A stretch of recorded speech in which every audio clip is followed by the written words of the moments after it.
యెహోవా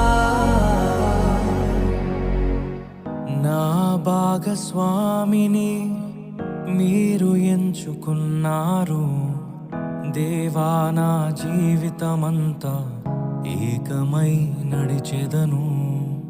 నా ప్రియునితో నన్ను జతపరచి ఉన్నారు దేవా, నా జీవితమంతా ఏకమై ఉండెదను.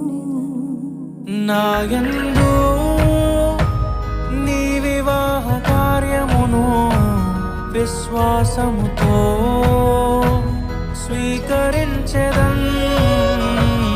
నా యందు నీ వివాహ కార్యమును విశ్వాసముతో స్వీకరించెదను. పరలోక